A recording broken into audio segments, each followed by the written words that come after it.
Good morning and welcome to another episode of the Neoliberal Round podcast.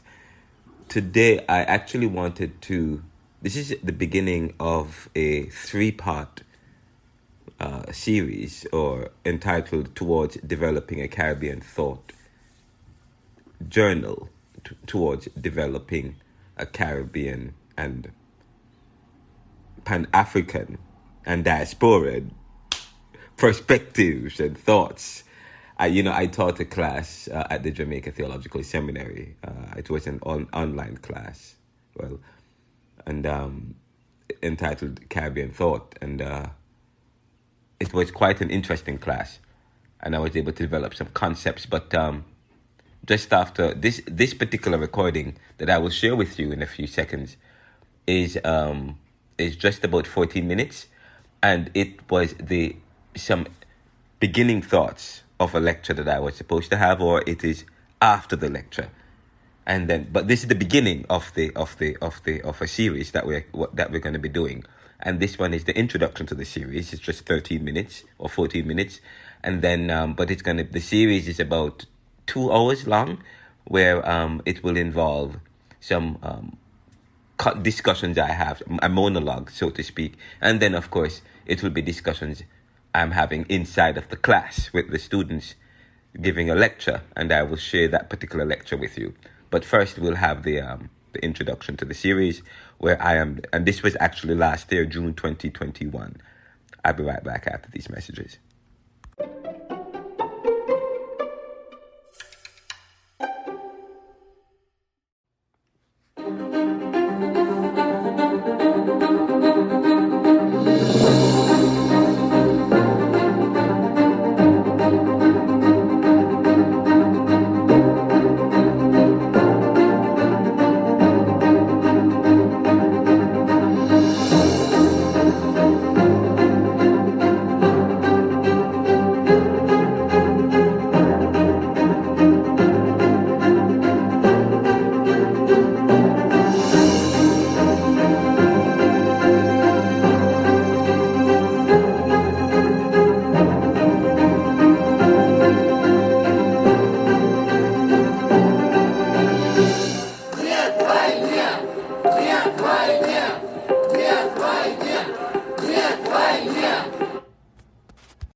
Today is June 2021. It's 11:12 a.m. in the morning. I'm in Germantown, Philadelphia, and I was teaching a Caribbean Thought class yesterday, and while teaching I was looking through my notes, and I came up on a note that says the Bible is a record of man's personal encounter with God. I'm like, why did I write that? Of course, this is something that I believe deep down. I guess I noted it to talk about it. And as I recorded part of of the Caribbean Thoughts class yesterday in another recording. But all night last night and this morning, I was thinking about this statement: the Bible is a record of man's personal encounter with God. And I teach Caribbean Thought that really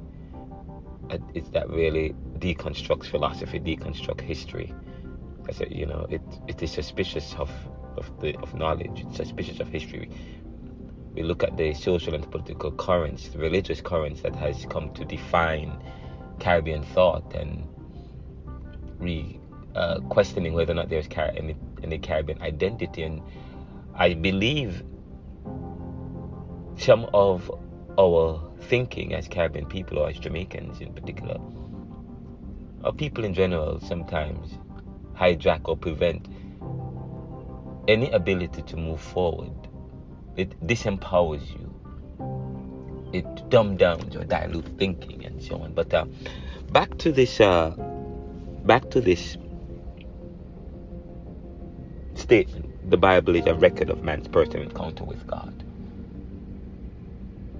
Of course, some people would not believe or accept this statement. They believe that this statement is too diluted. It's not sufficient. It's not acceptable.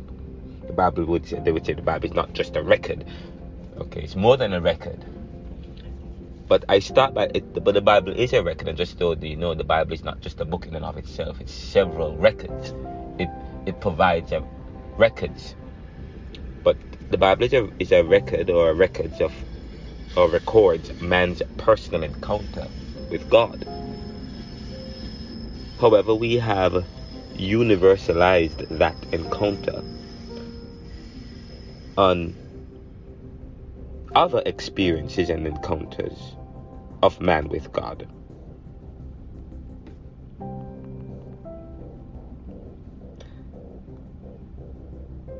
For the ages,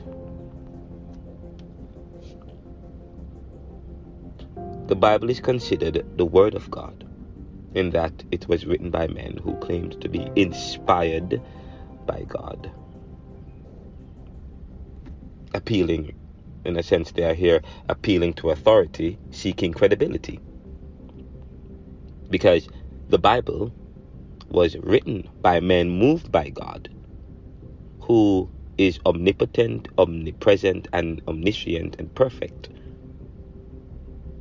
The inspiration is said to be like none other and infallible, which means perfect and therefore sacred. Any other book that claims or attempt to claim inspiration by God is therefore false, for there can be only one. Yet we also believe from the same scriptures that God in his perfection made man perfect, but with free will to choose. And man has chosen in times past and the present to do either good or bad, or that which is pleasing to him. God does not impose himself on the decisions of man, and therefore, if the scriptures are inspired by God, it is man who chooses how to act on that inspired knowledge based on his own conditions, lack or gain, limitations, and or experience. Nevertheless, we have accepted that the Bible is without human error, limitations, and choices. However, God had once made man perfect, is the accepted Judeo-Christian view, and probably the view of many other religions. But man has erred, and seems to be imperfect and limited by time, space, knowledge, and his own egos. Let me repeat this. However, God had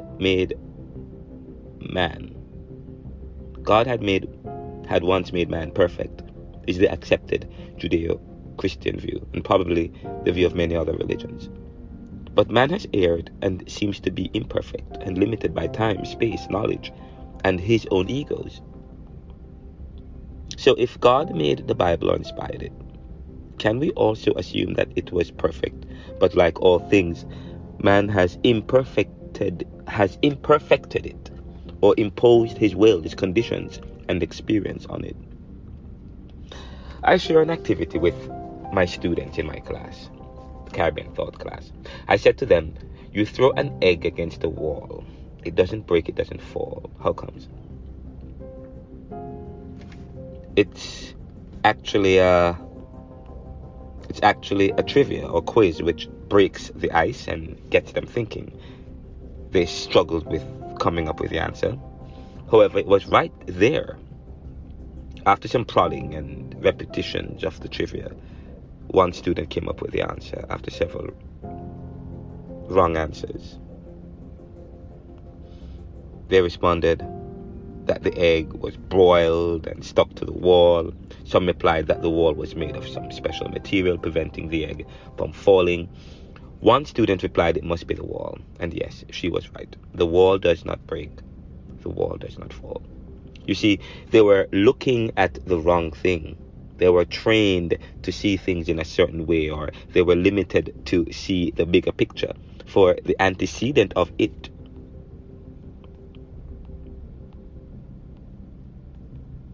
was actually the wall, not the egg. Sure, the egg falls, but not the wall. Yet they saw something deeper into a simple message or exercise. That is human. But that is human. Secondly, I shared an exercise with the class. I said to them, another activity. I said to them recently, if I were to play a game called Chinese Telephone, and which is a game we call Chinese Telephone in Jamaica, the game with the cup, or you where I whisper a statement to a student at the front of a line of 10 other students in a queue, and have them whisper it back one to the other, down the line, and then have the last student restate what was said by me, it would have lost its original verbatim and probably its essence, and devoid into some myth, which is always the case. And we know that huge portions of the biblical record we claim as the word of God was first information and stories that was passed down through generations orally, and then with the advent of writing years later came the recording of these stories, which may have deviated from the original. However, we cannot accept the Bible with fallibility, because we say God is perfect and inspired the infallibility word, the infallible word. You know, we start from a particular point and then we try to prove that point, which is always the case.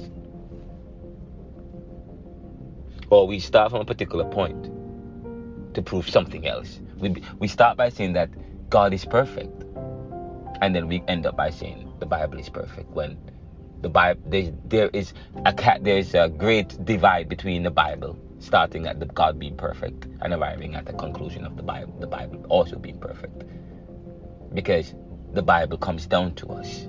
You know, so when you pass things down, what happens when things go through processes, you know.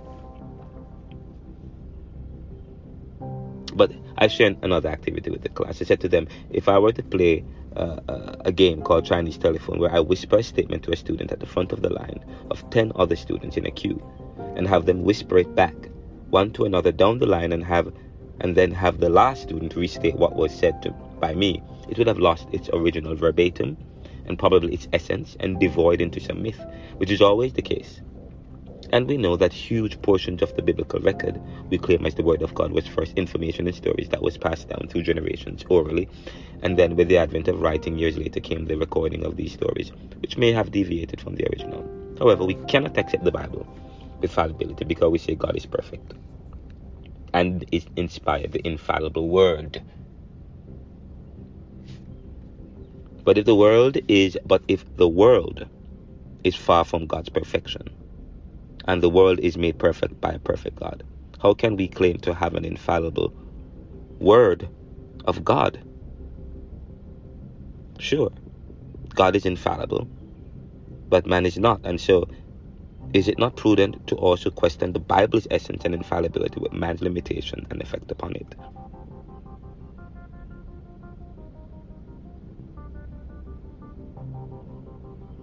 Especially with what we know about humans' ego and drive to compete and better himself among the rest at every cost and the expense of another.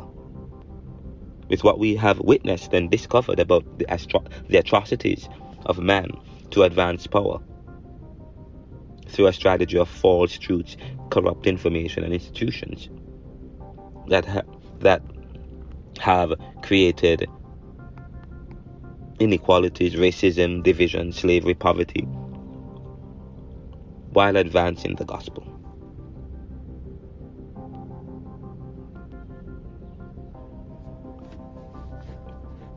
The end. I will stop here for now, and I'm quite sure we will pick up this discussion when we talk about looking at Caribbean theology in one of the Caribbean thought classes, which we will do. I think next week Tuesday we are going to do a class. We do a class. Next week Monday we do a class in Caribbean. Looking for Caribbean theology within Caribbean thought, and then following that we do a class in homosexuality. we're going to call it homosexuality being a sin. We're going to look at we're going to look at certain topics, big topics. We're going to talk about abortion. We're going to talk about homosexuality. We're going to talk about crime and violence and those corruption and those big topics. But this is a good point to consider as we look at Caribbean thought, because we're dissecting history and looking at our Caribbean identity and looking at who we are as individuals and where we get what we have. Because part of looking at who you are is looking at the symbol, looking at your religion, looking at your tongue. Why that religion? Is it uniquely Caribbean or Jamaican? Where does that come from? Is it borrowed, or is it something that we have come to normalize in our lives, but yet it comes to us through plunder, through violence? Christianity comes to us through plunder, through violence, and so on and so forth. And given all what we know about all things,